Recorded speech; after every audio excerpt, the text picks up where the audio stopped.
नमस्कार, आप देख रहे हैं आपके साथ मेरी बात और मैं हूं प्रिय रंजन भारती। राजनीति में क्या कुछ नहीं होता, चट मंगनी पट ब्याह, ये कहावत आज चरितार्थ हो गई। राजभवन में नीतीश कुमार ने बिहार के नौवीं बार मुख्यमंत्री के रूप में शपथ ली है और ये अपने आप में एक रिकॉर्ड है, राजनीति का रिकॉर्ड है। किसी भी सरकार ने इतनी बार एक ही मुख्यमंत्री ने शपथ नहीं ली है। और ये इसलिए भी रिकॉर्ड है कि इतनी बार गठबंधन से पलट पलट करके भी किसी ने शायद ही शपथ ली हो मुख्यमंत्री की।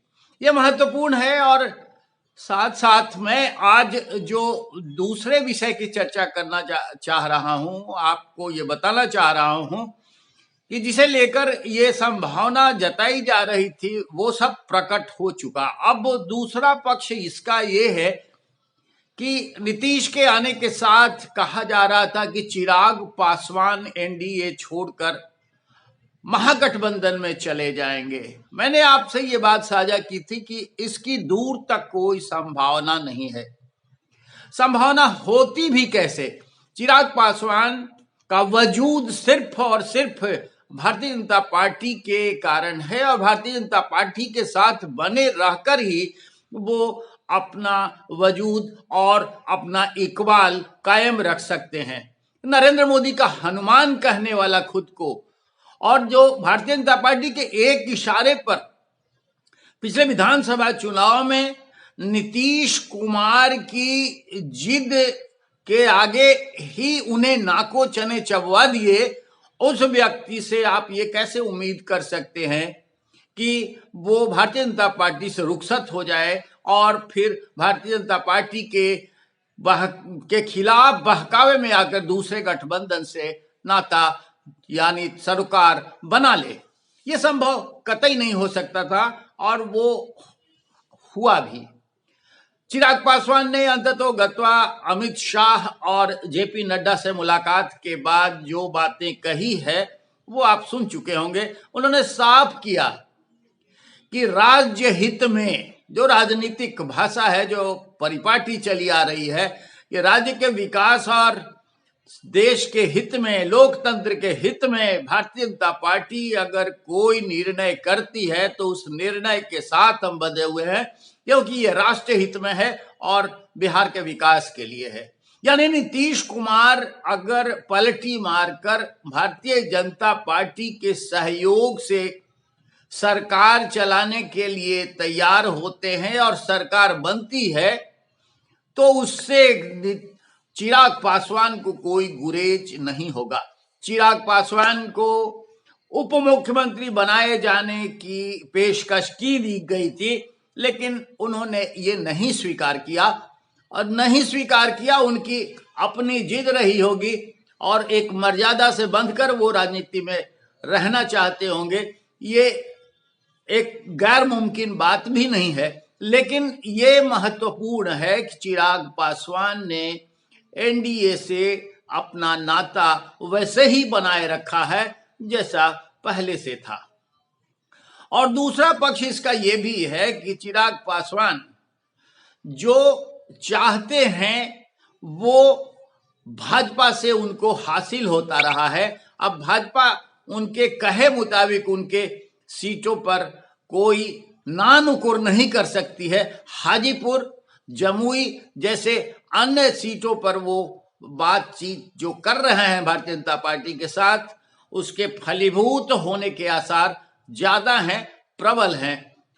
उनको जब डिप्टी सीएम का, उप मुख्यमंत्री का ऑफर दिया गया तो उन्होंने न सिर्फ इससे इनकार किया है बल्कि और भी बातें भारतीय जनता पार्टी के समक्ष रखी, अपने ग्रीवांस से अपनी शिकायतें भी रखी और उसका बड़ी उदारता पूर्वक समन्वय भी किया गया। सामंजस्य स्थापित करते हुए केंद्रीय भाजपा नेतृत्व ने इन्हें अपने साथ जोड़े रखने की हर मशक्कत की है। और आपको जानकारी दे दूं कि शपथ ग्रहण समारोह में शामिल होने के लिए चिराग पासवान चार्टर्ड प्लेन से दिल्ली से जेपी नड्डा के साथ पहुंचे और समारोह में शरीक हुए।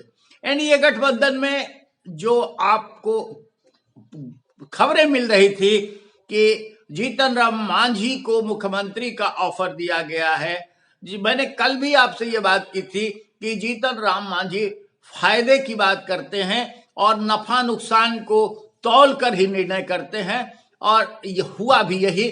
जीतन राम मांझी कहीं नहीं जाने वाले हैं। जीतन राम मांझी को बड़ा ऑफर मिल रहा है और उनके बेटे को नीतीश कुमार के शपथ ग्रहण समारोह में मंत्री के रूप में शपथ दिलाई गई है। तो आज जो मंत्रिमंडल बना है नीतीश कुमार समेत, इसमें जाति आधारित गणना का यानी फिर जातिगत समीकरण का पूरा ध्यान रखा है भारतीय जनता पार्टी ने। उसे सभी वर्गों को साधना है, इसकी नुमाइश की गई है। आप गौर करेंगे तो इसमें कुर्मी जाति के 2 प्रतिनिधि नीतीश कुमार और श्रवण कुमार है। भूमिहार यानी सवर्ण जाति के 2 नेता हैं, विजय चौधरी और भारतीय जनता पार्टी के विजय सिन्हा। इसी तरह से एक महादलित समुदाय से, एक अति पिछड़ा समाज से, एक पिछड़ा समाज से, एक राजपूत समाज से, इस तरह से सारे समुदायों यानी सारी जातियों का समन्वय स्थापित करने की भरसक कोशिश की गई है। नीतीश कुमार से चिराग पासवान की रुखसत, उनसे 36 का रिश्ता बना हुआ था और अब भी दोनों में बहुत अनुकूलता शायद ही है, लेकिन ये महत्वपूर्ण है कि नीतीश कुमार के सामने विकल्प नहीं बच गए थे। नीतीश कुमार एनडीए में यानी भारतीय जनता पार्टी के साथ नहीं आते, अगर तालमेल इधर से नहीं करते और सरकार एनडीए की नहीं बनती इनके नेतृत्व में, तो ये संभव था कि उनकी भद पिट जाती और अंततोगत्वा लोकसभा चुनाव में उन्हें भारी फजीहत झेलनी पड़ती। या तो वे 2014 की तरह स्वतंत्र रूप से चुनाव लड़ने को बाध्य हो जाते, या फिर छोटे मोटे दलों के साथ मिलकर वो अलग से मैदान में उतरते हुए नजर आते, क्योंकि परिस्थितियां बिल्कुल उनके लिए असहज हो गई थी। और ये बात उन्होंने सार्वजनिक भी कर दी है। चट मंगनी पट ब्याह, ये मैंने इसलिए कहा कि आपने देखा होगा कि जदयू विधायक दल की बैठक के तुरंत बाद मुख्यमंत्री राजभवन गए, उन्होंने इस्तीफा सौंपा और आज ही फिर तुरंत थोड़ी देर बाद उन्हें एनडीए के विधायक दल का भी समर्थन पत्र मिला और फिर राजभवन जाकर उन्होंने सरकार बनाने का दावा पेश किया और राज्यपाल महोदय ने राजभवन से उन्हें शाम 5 बजे को शपथ ग्रहण के लिए बुलाया गया। शपथ ग्रहण समारोह में बाकी नेताओं के अलावा जिन नेताओं की मौजूदगी रही है वो खासा महत्वपूर्ण है और जिस तरह से उत्साह नजर आ रहा है जदयू और भाजपा के नेताओं में, वो इस बात की वानगी भर है, इस बात को दिखा जाता है कि किस तरह अब राष्ट्रीय जनता दल को मुंह की खानी पड़ी है।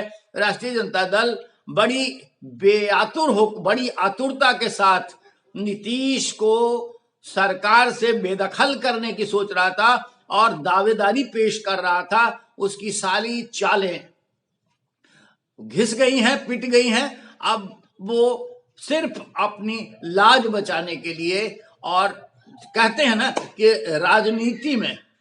राजनीति में कुछ भी संभव होता है, वैसे ही अब वो इस बात का इकबाल बांधेंगे कि हमने महागठबंधन सरकार चलाई है, हमने इतना अच्छा काम किया है और इसे जनता में भुनाने की भरसक कोशिश करते आएंगे। तेजस्वी यादव को राष्ट्रीय जनता दल ने मुख्यमंत्री के रूप में घोषित कर रखा है और तेजस्वी यादव को करना भी यही मुनासिब होगा, क्योंकि वो अभी सरकार से बाहर हो चुके हैं सत्ता उनके हाथ से निकल चुकी है। और कहते हैं तीर कमान से जब निकल जाता है तब शिकार को बेधता ही है या तो फिर चूक जाता है। अब क्या कर सकते हैं, वो करना वही है उनके स्वभाव में, और विकल्प भी कुछ बचा नहीं है। इसलिए अब तेजस्वी यादव को भारतीय जनता पार्टी के नेतृत्व वाली नीतीश कुमार के खिलाफ जनता में मोर्चाबंदी करने की आवश्यकता पड़ेगी और वो करते हुए भी नजर आएंगे। लेकिन आप हमारी आंखों, हमारी नजरों से ओझल न हो, आप बने रहिए हमारे साथ, देखते रहिए आपके साथ मेरी बात, और हमारे वीडियोज पर प्रतिक्रियाएं देते हुए इसे शेयर कीजिए, सब्सक्राइब कीजिए। फिर हम मिलते हैं, किसी और विषय पर आपसे बात करेंगे। नमस्कार।